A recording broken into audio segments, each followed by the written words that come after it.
A topic that has recently gained significant attention is the so-called Doge Dividend. Whether this is the first time it's being heard about or it has been followed closely over time, the subject raises many questions, particularly in an economic climate shaped by persistent inflation, relatively stable interest rates, and a job market that's beginning to show signs of cooling. Among the more striking developments is a new estimate suggesting that around $165 billion has been saved through efficiency measures implemented by the Department of Government Efficiency DOGE. To date, no legislation has been introduced to authorize such payments. There is no operational infrastructure within the IRS to support such a distribution, nor is there a legal mechanism in place. Without congressional approval,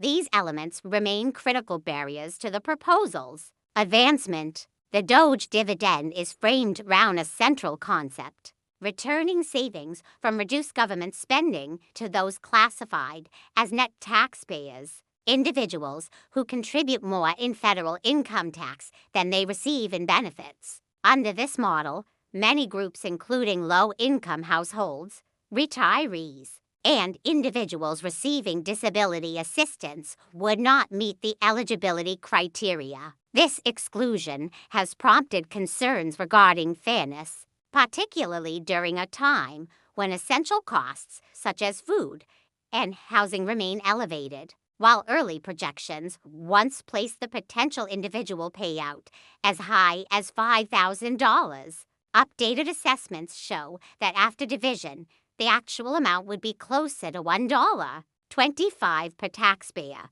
Still, without legislation, the Doge dividend remains a theoretical concept. The proposal itself emerged from a broader initiative led by Elon Musk, who was appointed to head Doge with a stated goal of reducing federal expenditures by $1 trillion.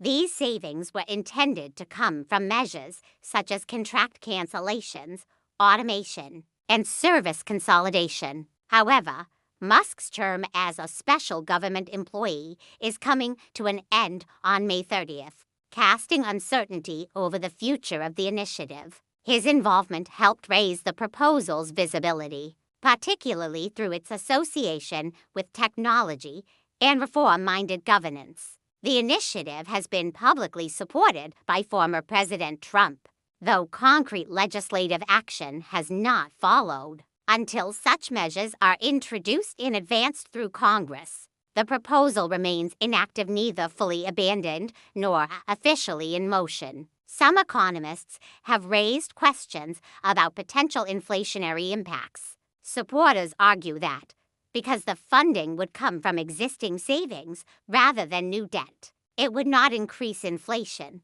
Others point out that concentrated spending, especially among higher income earners, could still stimulate demand in specific sectors, potentially influencing prices. Amid these federal discussions, certain states have implemented their own targeted relief efforts. For example, in New York, a $2 billion inflation refund has been rolled out, offering between $150 and $400 to over 8 million residents.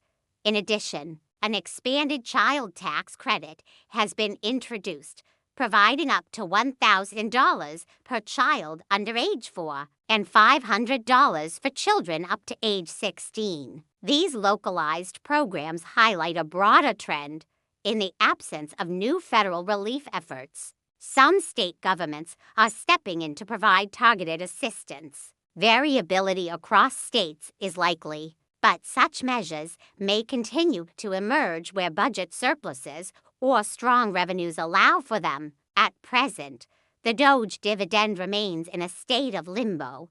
It is not law, but neither has it been entirely dismissed. It occupies a space between policy aspiration and political possibility. Unless a member of Congress chooses to champion it and initiate formal legislative proceedings, its future remains uncertain. One feature of the Doge proposal that distinguishes it from past relief efforts is its funding source, unlike previous stimulus checks, which increased the national debt. This proposal is based on reallocated government savings, whether or not it proceeds. The idea of relief linked to efficiency rather than borrowing may shape future discussions on economic support. For those following this issue with interest or financial hope, it may be wise to stay focused on available programs, such as state-level benefits or credits that have already been enacted.